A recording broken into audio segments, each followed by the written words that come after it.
All right, tricky one here. We've got a walk-in freezer there that was short on gas a few weeks ago when we were looking at that hood globe, and look at that. I actually haven't even looked over there yet.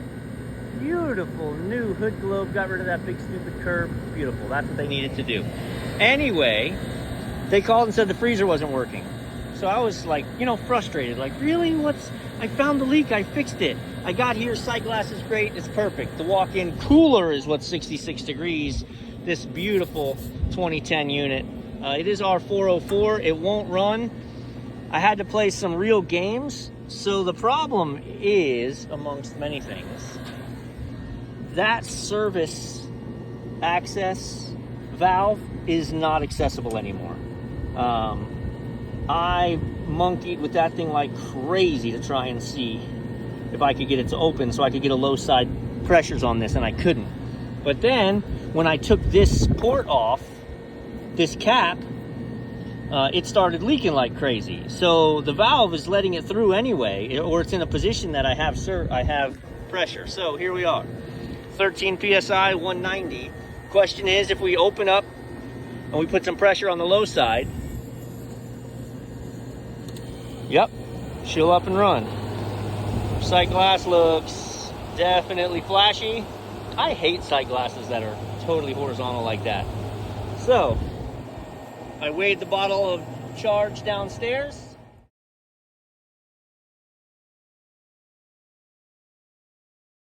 Now the question is going to be like, but wait, how am I going to disconnect? Well, it's a pump down system.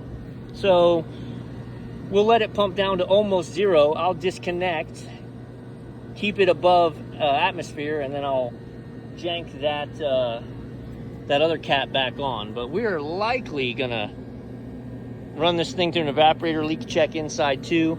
I mean, this is definitely on the docket for adios. But I mean, if she's up and running now, then we'll keep it up and running now. Then we're gonna clear the sight glass. Oh, Bo, what happened? Why did she just shut down?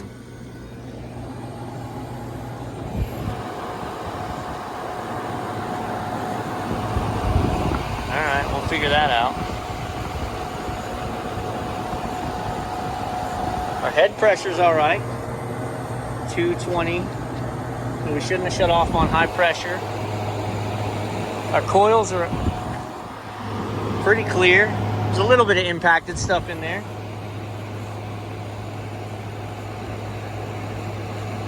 Real close. Yeah, you can see the bubbles almost. Yeah, but what else do you? It's funny, I was gonna say it was a problem, but okay, so I just killed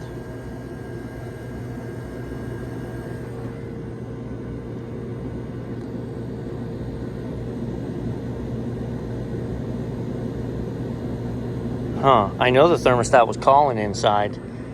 I wonder if that solenoid is... Let's go inside for a minute. All right, it's a 208 volt system. Here's our thermostat. So we're gonna turn it all the way up. We're gonna measure 39 volts. That's odd. We're gonna turn it down. Hear it click.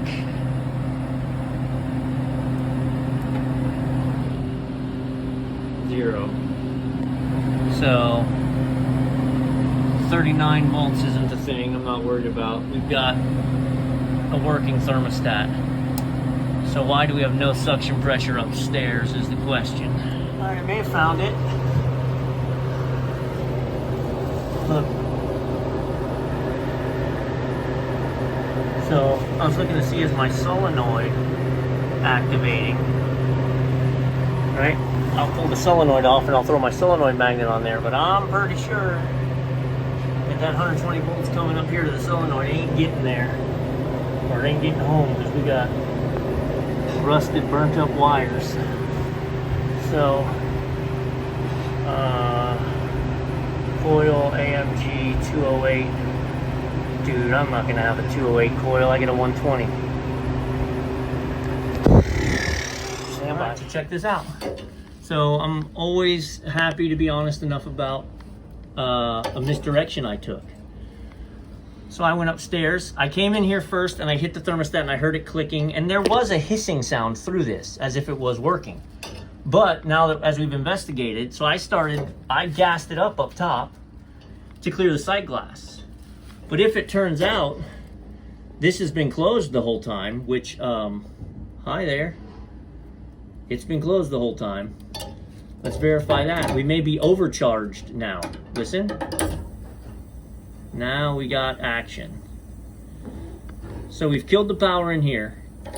This is a 240 volt solenoid. I don't have one of those. So instead, I don't think I need one of those. I think I just need to fix the wiring. We'll get it all put back together, go to the roof, fire it up, see what happens.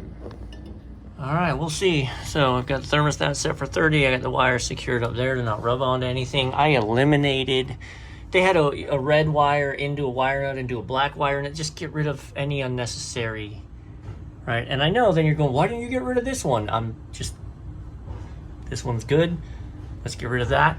We're gonna go ahead and give it power on the roof and at the breaker.